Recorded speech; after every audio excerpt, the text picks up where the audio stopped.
Pour terminer la journée, c'est le warm-up voltage que vous écoutez juste avant de partir en week-end. Mais quel plaisir de l'accueillir avec nous, Francis Mercier. Et dans les studios, comment ça va, Francis ? Ça va très bien, merci. Ça fait trop plaisir de t'avoir. T'as fait l'Olympia il y a quelques jours, c'était incroyable. On va en reparler. Et en plus, juste après, là, tu pars, tu vas prendre l'avion. On en reparlera, mais juste avant, les amis, Francis Mercier, c'est ça.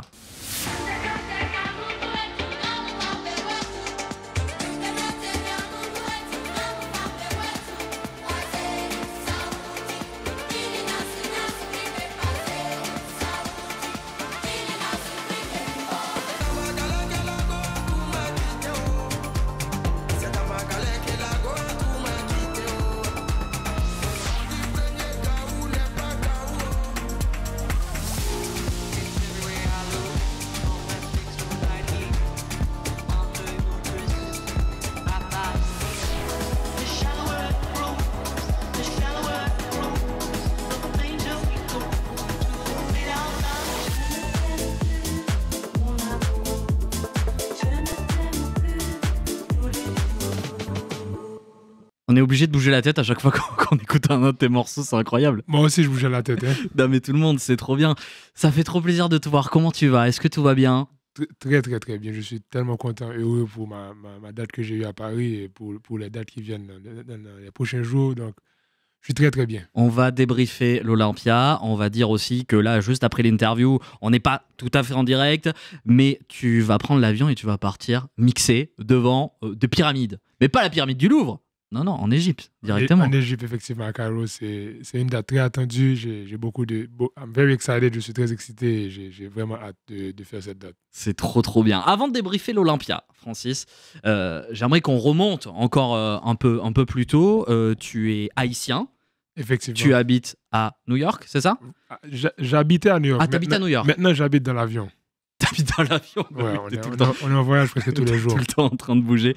Est-ce que tu peux nous raconter rapidement tes débuts ? Comment, d'un enfant à Haïti, t'es tombé dans la musique et t'as décidé de faire ce métier ? Bon, j'ai toujours aimé la musique en tant que fan, en tant que danseur, en tant que... Bon, c'est quelque chose que j'appréciais dès un très jeune âge. Et au fil des années, je me suis mis à participer à des concerts. En tant que fan, j'aimais beaucoup la musique électronique, surtout... Ok, tu jouais des instruments ? Non, j'ai jamais joué aucun instrument. Mais j'essayais. J'ai joué le piano tout seul, mais j'ai jamais vraiment pris de leçons professionnelles pour pouvoir jouer le piano professionnellement. Mais cependant, j'allais à beaucoup de concerts. J'ai vu beaucoup d'artistes électroniques à l'époque, comme Tiesto, Armin van Buuren. Je le suivais sur YouTube en Haïti, à Port-au-Prince. Et quand j'ai été aux États-Unis, j'ai fait mes études supérieures là-bas. Et j'ai eu l'opportunité d'atteindre des concerts live en personne. Donc, j'ai vu Armin van Buuren, j'ai vu Tiesto, j'ai vu Paul Van Dyk, comme le même été. Et j'étais ému. Je ne pouvais pas croire mes yeux pour voir un DJ avec une chanteuse qui faisait danser et qui donnait tant de bonheur à un public si large. C'était il y a pas mal d'années. C'était en 2005, 2006, ma première année aux États-Unis. Et de là étant, j'ai dit, je vais essayer d'apprendre à mixer. C'est quoi ce monde de DJ, le disc jockey? Donc, je me suis acheté un petit contrôleur et j'ai essayé pour m'amuser. Et je pense que je suis quelqu'un qui est vraiment motivé. Je me suis dit, OK, je vais essayer de continuer. Et petit à petit, j'ai eu mon premier show dans une soirée étudiante. Et ça a grandi avec les années. Et après mes études, je me suis mis à la musique. Et ça fait depuis 2012, je suis en train de produire. Donc, ça fait pas mal d'années. Ça fait pas mal d'années. Maintenant, tu es toujours dans l'avion. Tu es connu à... Ça fait près de 15 ans que je suis en train de produire. Et je peux dire, ces 4 dernières années, j'ai eu beaucoup de succès. Tu as eu beaucoup de succès, beaucoup de travail aussi. Parce qu'à New York, OK, enfin, tu es aux États-Unis. Mais de passer d'un petit contrôleur à des salles complètes, c'est énormément de travail. On t'a jamais tiré dans les pattes, on n'a jamais dit non, mais toi petit, arrête, laisse tomber, tu vas pas y arriver. Plusieurs fois, ça a toujours été difficile dans les débuts. Mais je peux dire que je me suis jamais arrêté, je n'ai jamais laissé... je n'ai jamais brisé les bras. Je me suis toujours battu, c'est dans mon tempérament. Et aujourd'hui, je peux dire, après 17 ans, que Ouais, je suis heureux avec ce que j'ai pu accomplir. Mais c'est la persévérance, le travail ponctuel tous les jours, sans arrêt. Hein. C'est ça qui m'a permis d'avancer.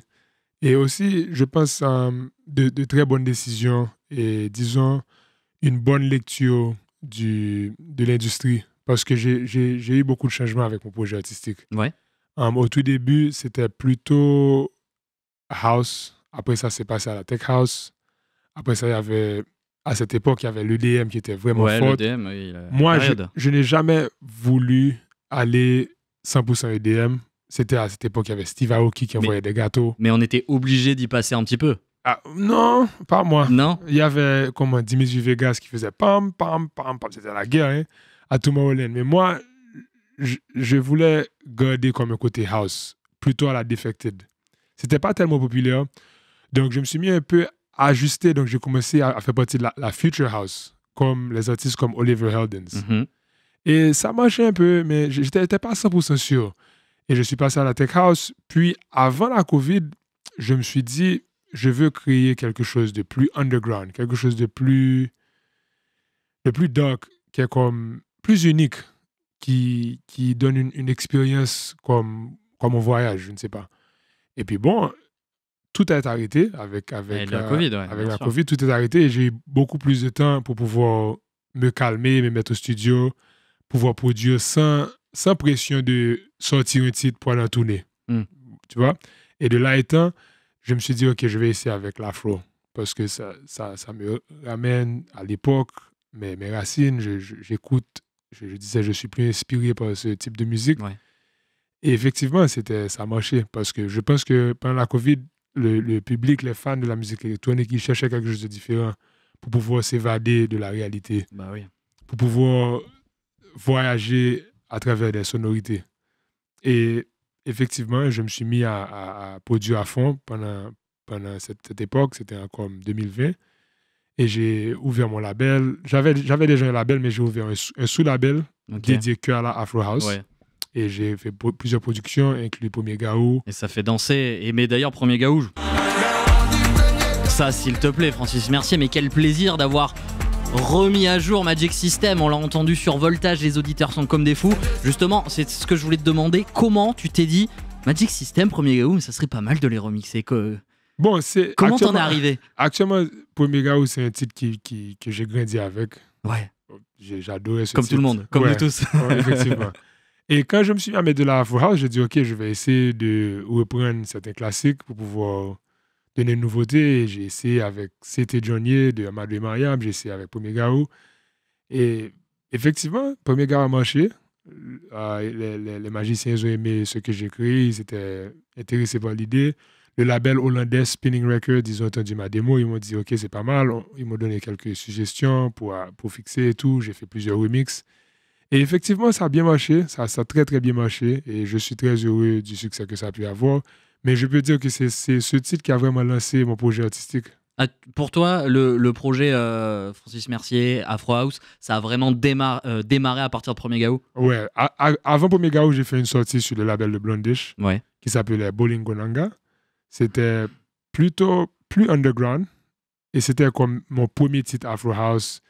J'ai essayé comme ça et puis Premier Gaou, c'est vraiment le succès. C'est après Premier Gaou que les portes se sont ouvertes, surtout en Europe. Et Magic System aux États-Unis, en fait, tu as fait découvrir Magic System au monde entier. Ouais. Aux États-Unis.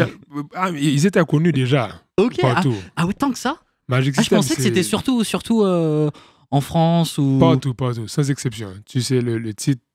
Mais il y a une communauté africaine partout dans le monde. Ouais. Donc, même à New York, Magic System, ça bouge. C'est énorme.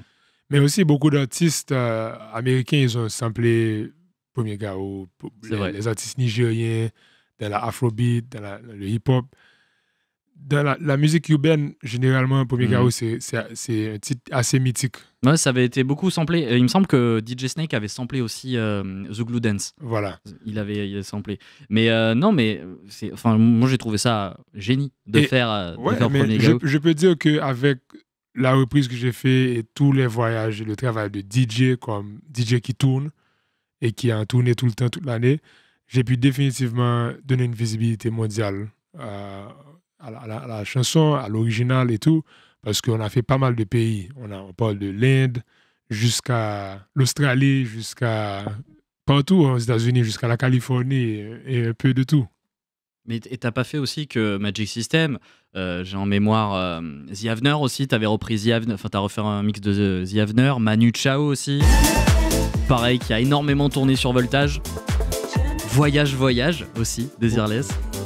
Effectivement. Il y a beaucoup d'artistes français comme ça que t'aimes bien remixer. Tu trouves qu'il y a quelque chose de spécial dans le vivier français ou... Bien sûr.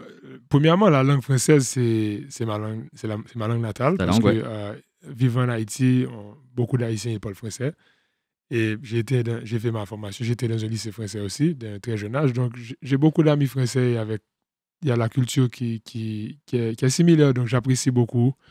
Et je peux dire qu'en général, la musique française sur la scène électronique est très, très forte.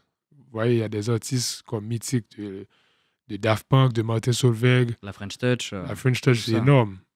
Les artistes comme Bob Sinclair, ils vont beaucoup marquer. David Guetta, qui a révolutionné la musique électronique comme du jamais vu. Hein. David Guetta, pour toi, c'est celui qui a révolutionné la musique électronique? Lui, il a mis ça à un autre niveau. Il est venu avec les artistes hip-hop américains. Il a fait quelque chose de spectaculaire. Tu l'as déjà rencontré? Actuellement, je l'ai rencontré dans un Joe and the Juice.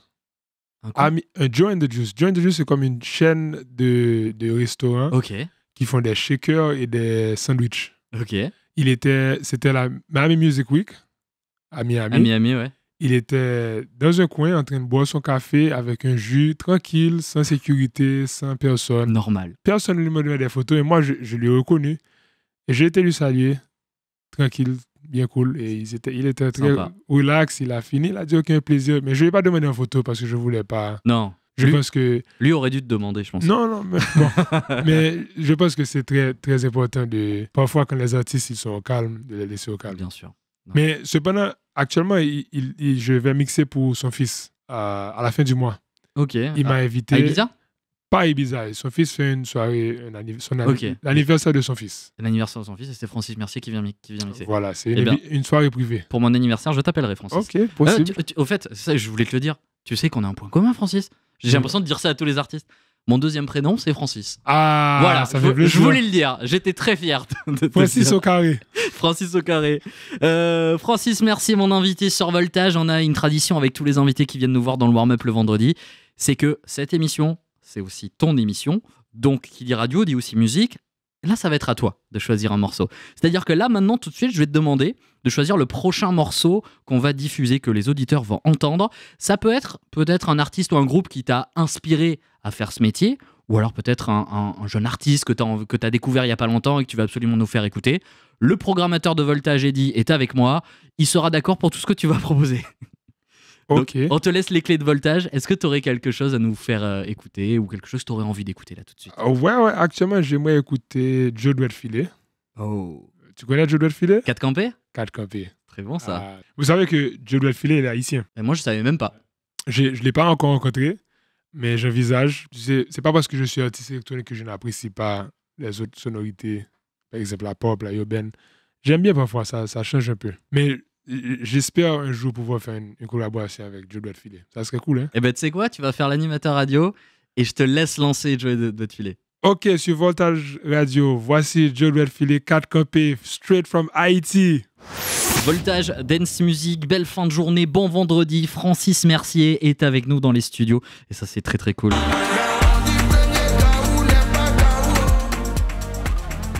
Tu as fait l'Olympia il y a quelques jours. J'ai vu des vidéos. Je n'ai pas pu être présent, mais j'ai vu des vidéos. Ça avait l'air incroyable. Est-ce que tu peux nous débriefer comment tu as ressenti le public français à l'Olympia? Le public français, il est très très spécial pour moi. Ah! Je peux dire que c'est le premier public qui m'a accueilli à bras ouverts, qui m'a accueilli à bras ouverts en Europe, qui me soutient mondialement. Je peux dire, je joue à Bali, les Français sont présents. Je joue à New York, les Français sont présents. Je peux dire, c'est un de mes publics préférés. Oh, ça c'est bien. Ça fait avec les Libanais, les Marocains, mais les Français, ils sont présents aussi. Et l'Olympia, le fait d'avoir... C'était la première fois que tu faisais l'Olympia? Première fois, l'Olympia. Avec les lettres rouges, là? Effectivement, c'était quelque chose de spectaculaire. J'étais ému. Jusqu'à présent, je suis je suis très, très heureux, très fier de ce que j'ai pu accomplir. Ouais. Et c'était une date vraiment spéciale parce que je pense que beaucoup d'artistes légendaires ont eu l'opportunité de jouer dans cette salle. Donc, c'était beaucoup de bonheur de faire une prestation là-bas. Et en plus, tu as une façon de faire tes shows un peu différente, on va dire. Toi, en fait, tes concerts, c'est en mode boiler room. C'est-à-dire que tu mixes, tu es sur scène et derrière toi, il y a aussi des gens, il y a aussi du public. En fait, il y a des gens partout. Et en fait, c'est une espèce de énorme soirée où on s'arrête pas de danser du début à la fin. C'est ça que j'aime. Tu sais, mes concerts, c'est pas que moi. C'est vraiment le public. C'est ensemble qu'on fait la soirée. Donc, si le public n'est pas présent, moi, je ne peux pas mixer comme j'aimerais. Vous savez, il y a des DJ qui mixent très loin avec un grand écran LED, comme Afterlife, etc. C'est cool, ça. Ça, c'est leur façon de faire. Mais moi, j'aime créer une ambiance et j'aime être connecté avec le public. Et c'est vrai que dans des salles très, très grandes, c'est le plus compliqué. Là, c'était l'Olympia, qui est une grande salle, mais moins grande qu'un Zénith ou quelque chose comme ça. Même au Zénith, t'arrives quand même à trouver une solution. On devrait parler au Zénith. Ils vont mettre le DJ boot sur le dance floor. Et let's go. Direct. Ça me dérange pas. Moi, j'aime être avec mon public. Après l'Olympia, j'ai joué une after avec l'équipe de Yoko. Et on était comme côte à côte au public. J'aime quand le DJ boot il est près du public. J'aime quand je suis entouré, quand je suis pressé contre les platines. Et t'as fait monter les Magic System sur la scène à l'Olympia ? Effectivement, c'était la grande surprise. Mais ça devait être la folie. Mais je suis tellement dégoûté de ne pas avoir pu être là. Il fallait pas rater. La prochaine fois, j'espère. Mais la prochaine fois, il y a peut-être une date prévue, une prochaine date à Paris ? Pas encore. Pas encore. Peut-être le festival. Je pense qu'on parle à quelques festivals peut-être pour cet été. Il y a moyen ? C'est pas encore confirmé. Oui, mais c'est pas impossible. C'est pas impossible. Cet été, je pense qu'il y aura une date. Je pense définitivement qu'il y aura une date cet été. Il y aura définitivement des dates. En France, je sais qu'on va faire plage électronique. Les plages électro, ouais. On va faire Saint-Tropez, on va faire Casa Amor. Il y a de très, très belles dates qui vont se faire en France. Je suis très excité. Et aussi en Europe, actuellement, je suis en train de finaliser ma résidence pour Ibiza. Oh là là là là, mec. Ouais, donc il y aura de très belles surprises pour 2025. J'essaierai de venir à Ibiza. J'espère. J'ai pas pu venir à l'Olympia. J'espère. Ne ratez pas, il y aura beaucoup de surprises. Hein. Beaucoup de surprises. L'Olympia, c'était incroyable. Le public français, cool. Mais là, du coup, tu t'es pris aussi quelques petits jours à Paris. Est-ce qu'il y a des choses que tu aimes bien faire quand tu viens à Paris, des endroits, des restaurants, des visites, te poser quelque part ? Qu'est-ce que Francis Mercier fait quand il n'est pas sur scène et qu'il est à Paris ? Actuellement, j'adore faire du footing. Donc, Paris, c'est une ville qui est parfaite pour le footing parce que quand je fais du footing à Paris, c'est comme si je faisais du footing dans un musée. Parce qu'on peut dire, il y a la Tour Eiffel, il y a le Louvre, c'est très beau. En bord de Seine, ouais, c'est magnifique. En bord de Seine, c'est super. Donc, tout le temps que je suis à Paris, je prends du temps pour pouvoir un peu faire du footing. Même s'il pleut, même s'il fait froid, j'essaie quand même. Et à part ça, je prends un peu de temps aussi pour travailler parce qu'il y a mon projet artistique, mais aussi je suis propriétaire de label. Mais ouais, tu as un label Deep Roots Records. Voilà. Je le dis bien ? Effectivement. Parce que j'ai un accent flingué. Hein, Deep Root Records, qui a aussi Deep Root Tribe. Et aussi, on a une agence de management, donc je T'es un chef d'entreprise, en fait. Ouais, je suis chef d'entreprise et je représente 6 artistes. Donc, tu produis tes morceaux, tu vas sur scène, tu voyages et en plus, tu gères des labels et 6 artistes. Ouais. Comment tu arrives à t'organiser ? J'ai une belle équipe avec moi, je peux dire. Savoir bien s'entourer, c'est important. Ouais, je suis bien entouré. Et aussi, j'adore le travail et je pense que c'est ça qui m'aide à grandir et qui m'aide à progresser. Le fait que je travaille avec plusieurs artistes, que je suis toujours un peu dans la scène, à tout niveau où je peux puiser de mes expériences pour développer d'autres artistes, pour pousser d'autres chansons, ça me permet de rester comme au top du game. Mm-hmm. Tu sais, et ça aide beaucoup. Par exemple, à l'Olympia, il n'y a pas eu que Magic System comme special guest. Non, il y en a eu plein. J'ai dit Magic System parce que premier Gaou, mais oui, il y en a eu. Il y a eu Avo qui est venu, on a joué Dana Dana ensemble. Il y a eu Adacia qui a joué By Myself. Il y a eu Jaroa qui a joué son titre qui était signé sur mon label. Ça s'appelle Señorita. Donc, c'est très important d'être encadré avec mon équipe. Et ça garde un esprit parce que aller seul dans ce monde, parfois, ça peut être difficile. Tu sais, aller en tournée seul, faire des shows au fil des années tout seul, ne jamais avoir comme des amis, vraiment, ça peut être difficile. Donc, c'est très important que je suis encadré avec des artistes que j'aime, que je suis fan d'eux. Et on s'entend très bien, on peut faire des showcases ensemble. Par exemple, récemment, j'ai été à Bali avec mon équipe, Deep Root Tribe, avec Arime et Avo. On a eu de très belles dates à Savaya, aussi à Phuket, au Café Del Mar. Donc, c'est très important d'évoluer avec un artiste. Et entre autres, deux artistes que je travaille avec qui sont très, très forts, c'est Night Freak et Mo Black. Mo Black, ouais. Yamoré, ouais. Donc, c'est un de mes amis. Et le fait que je travaille avec d'autres artistes, ça aide parce que j'ai eu une relation avec l'équipe de Universal, basée sur un de mes titres qui s'appelle KB. Ouais. Que j'ai fait avec Salif Keita aussi.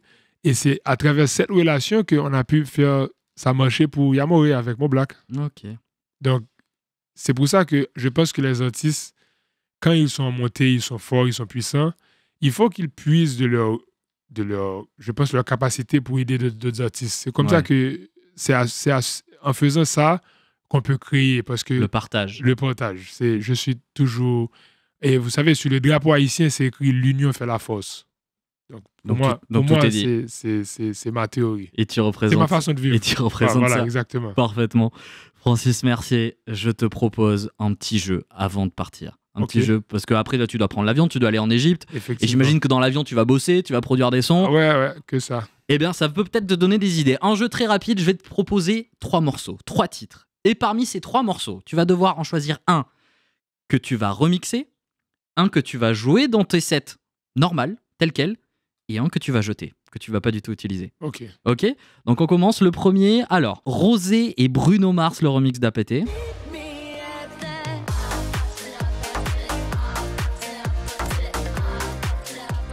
Ou alors il y a du Charlotte Cardin, Feel Good.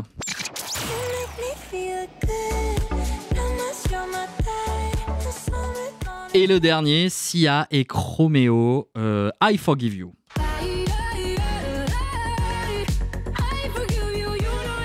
Parmi ces 3 titres, lequel tu remixes, lequel tu joues, lequel tu jettes? Le deuxième, je remix. Tu remixes Charlotte Cardin, Feel Good? Ah, j'adore. Ah, moi aussi. Tu la connais? Mets-moi en contact. Je te mets en contact.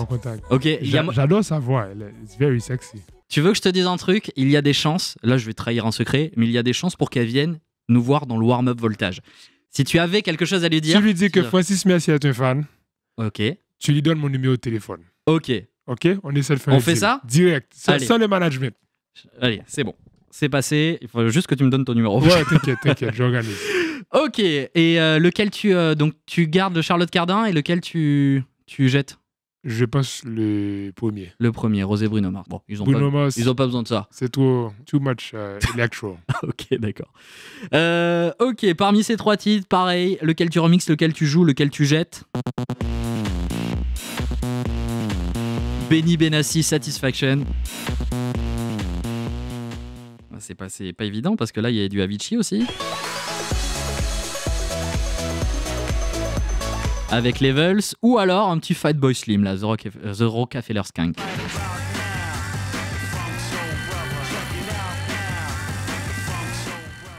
Lequel tu joues, lequel tu jettes, lequel tu remixes? Lequel je joue? Je pense que je vais jouer Fatboy Slim. Yes. Je pense que je remix Satisfaction. Satisfaction et Avicii, Levels. Malgré que j'aime beaucoup Avicii, mais Levels, c'est difficile de remixer et pour moi, jouer ce titre, je ne suis pas sûr. En Afro House, ça peut être sympa? Je pense pas. Non, ok, d'accord. Ça se voit que j'ai le pif. On en fait un dernier. Alors là, Francis Mercier, ça va être très très très compliqué. Los del Rio, la Macarena, je suis obligé. Hein. Je suis absolument fan. Hein. Ou alors il y a un petit Madison.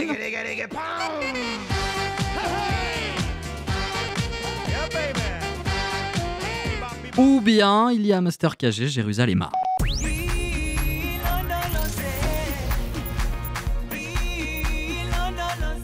Lequel tu joues, lequel tu jettes, lequel tu remixes? Actuellement, pour ça, je ne vais pas respecter les règles. Vas-y. Le troisième, je le joue, je le remixe. Jérusalem? Ouais. Ok. J'adore. Et bon, et Macarena, peut-être, on peut le jouer. Mais le deuxième... Madison, Last Night, non, c'est pas possible. Pourtant, moi je te le conseille, les gens vont faire une petite choré devant. Ah ouais, peut-être. Bon. Non, t'as pas besoin de ça. Ça va. Je plaisante, ne fais jamais ça. Ne m'écoute pas, je ne suis pas un bon exemple. En tout cas, toi, tu en es un exemple parce que tout ce que tu nous as dit, c'était très très cool. Et en plus, ça a peut-être dû inspirer des gens qui ont envie de se faire ce métier et qui vont peut-être persister malgré qu'on leur dise qu'ils n'y arriveront jamais. Ne jamais baisser les bras et c'est le plus que possible. Merci beaucoup, Francis, merci. Je te laisse tranquille parce que je sais que là, il y a le pilote d'avion qui t'attend. Tu pars en Égypte. Halas. Heureusement, tu ne pars pas sans nous laisser. Tu nous as laissé un petit mix exclusif qu'on va vous jouer tout de suite maintenant jusqu'à 20h. Vous êtes sur Voltage. Je te souhaite le meilleur, Francis, et tu reviens quand tu veux sur Voltage. Avec plaisir. Tous les vendredis dès 18h, c'est le warm-up avec Robin.